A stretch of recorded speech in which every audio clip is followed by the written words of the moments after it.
भारत पाकिस्तान या दोन्ही देशामध्ये युद्ध सदृश परिस्थिती निर्माण झाली आहे. दोन्ही देशांमध्ये तणावाचं वातावरण, संघर्षाचं वातावरण निर्माण झालेलं आहे.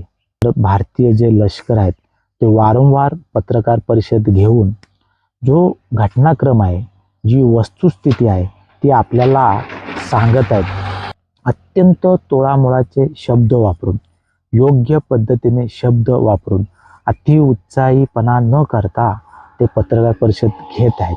तर भारतीय लष्कराने सांगितलेलं आहे की आम्हाला युद्धाची खुमखुमी नाही आहे, परंतु जे दहशतवादी हल्ले जे आमच्या देशावर करतात नष्ट करण्यासाठी कुठल्याही आर्मीला टार्गेट न करता, पाकिस्तानी नागरिकांना टार्गेट न करता, फक्त जे दहशतवादींचे जे तळ आहेत, जे अड्डे आहेत, तेच फक्त आम्ही त्या ठिकाणी उद्ध्वस्त करत आहोत. परंतु ह्या सर्व घडामोडींचं, या सर्व घटनेचं भारतीय जी मीडिया आहे त्यांना कुठेही गांभीर्य दिसत नाही आहे. विशेषतः हिंदी न्यूज चॅनलवाले जे सांगत आहेत अत्यंत हास्यास्पद आहेत. पाकिस्तानची राजधानी इस्लामाबादवर कब्जा, पाकिस्तान में घुसी भारतीय सेना, केवळ एअरफोर्स नव्हे भारतीय लष्कर त्या ठिकाणी कब्जा केलेला आहे, भारतीय नौदलानं कराची बंदर ताब्यात घेतलं. अशा ह्या बातम्या ज्या अत्यंत चुकीच्या आहेत आणि त्या दिवसभर रात्रभर त्या न्यूज चॅनलवाल्यांनी, मीडियानी आपल्या देशासमोर मांडल्या. आर्मी ऑफिशियलनी स्पष्टीकरण द्यायला लागलं एका घटनेचं. News report with respect to suicide attack by terrorist at Pathankot और राजौरी आर कम्प्लीटली फॉल्स.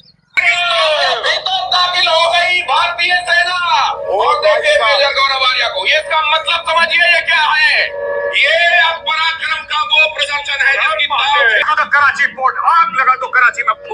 क्रिकेटची मॅच सुरू आहे का? अशा पद्धतीने तुम्ही खळखळून हसता काय? काय टाळ्या काय वाजवताय? किती हास्यास्पद आहे. देशाच्या हिताच्या दृष्टिकोनातून जी काही सतर्कता बाळगायची, जे सुरक्षितता आपल्याला जी खबरदारी घ्यायची आहे, त्याचं कुठेही भान, कुठेही जाणीव या मीडियाला राहिलेलं नाही आहे. मग भारतीय जे नागरिक आहेत त्यांच्यामध्ये संभ्रम निर्माण करायचा, त्यांच्यामध्ये अफवा पसरवायचा. भारतीय न्यूज चॅनलवाले, विशेषतः जे हिंदी न्यूज चॅनलवाले आहेत ना, त्यांनी तो कहर केलेला आहे, इतका उन्माद मांडलेला आहे. भारतीय नागरिक म्हणून आज आपण देशासोबत राहणं गरजेचं आहे. सरकार